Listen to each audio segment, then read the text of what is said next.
Submarines. Do you know the difference between a submarine and a submersible? A submarine is a watercraft that is capable of independent operation under the sea. Submarines do not require support ships because submarines can renew their air and power supplies independently. Submersibles also submerge and operate underwater, but they need the support of a larger vessel. Submersibles cannot renew their air and power supplies without support. For this reason, submersibles are usually smaller and cannot spend as much time underwater as submarines. The first documented submersible was constructed in 1620 by Cornelius Drebbel. It was powered by rowing oars underwater. Though this craft was originally designed for underwater exploration, it did not take long for inventors and makers of war to recognize the military potential of the submersible. In 1648, Bishop John Wilkins wrote, "It may be of great advantages against a navy of enemies, who by this may be undermined in the water and blown up." Over 100 years later, the first military submarine was ready to be deployed. The Turtle was the world's first submarine used in combat. Designed by David Bushnell in 1775, it was deployed by the Continental Army during the American Revolutionary War. Though the Turtle did utilize a support ship in combat, it was fully capable of renewing its air and power supplies independently. Therefore, the Turtle is considered to have been a submarine and not a submersible. The Turtle was powered by hand-cranked propellers and was named as such because it resembled a turtle. It held a single person, moved about 3 miles per hour in calm water, and contained enough air to stay submerged for about 30 minutes. General Washington authorized an attack using the Turtle on a British flagship blockading New York Harbor. Sergeant Ezra Lee operated the Turtle and attempted to affix underwater explosives to the British ship, but he failed. The Turtle was later destroyed by the British. Despite this failure, the Turtle is still remembered as the first submarine used offensively during war. Another notable submarine originally designed for war was Julius H. Kroll's Submarine Explorer.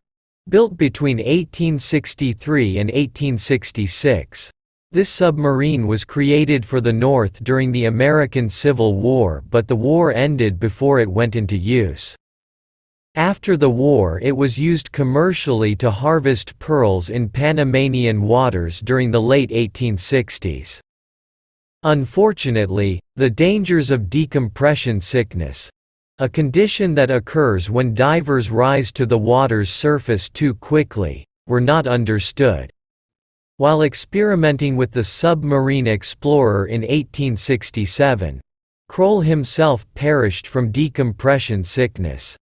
In 1869, a new engineer put the Submarine Explorer back to the task of harvesting pearls.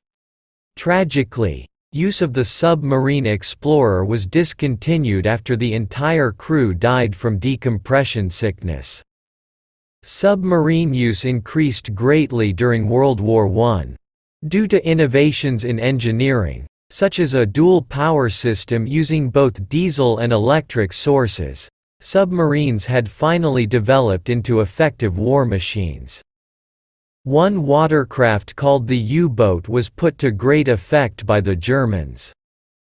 Some argue that the U-boat was more of a submersible, since U-boats operated primarily on the surface using diesel engines and submerged only occasionally to attack using battery power.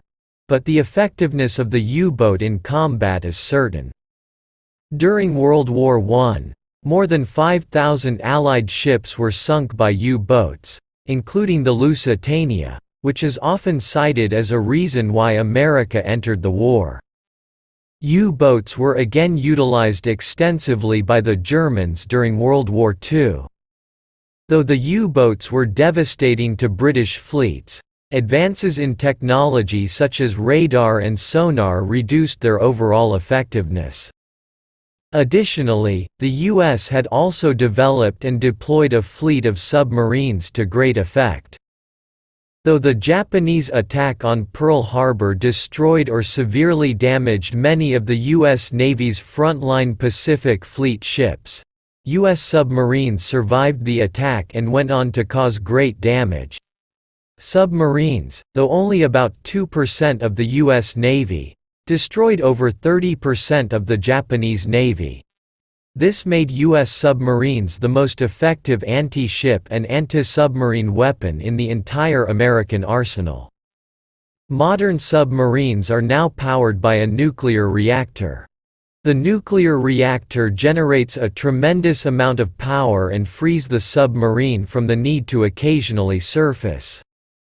The large amount of power generated by these reactors allows submarines to operate at high speeds for long durations. Current nuclear submarines never need to be refueled throughout their 25-year lifespans. The only factor limiting the amount of time that an advanced submarine can remain submerged is the amount of food and water that the submarine can carry. Even the Bishop John Wilkins, when he imagined the military capabilities of future submarines from 1648, could not have envisioned such an amazingly powerful watercraft.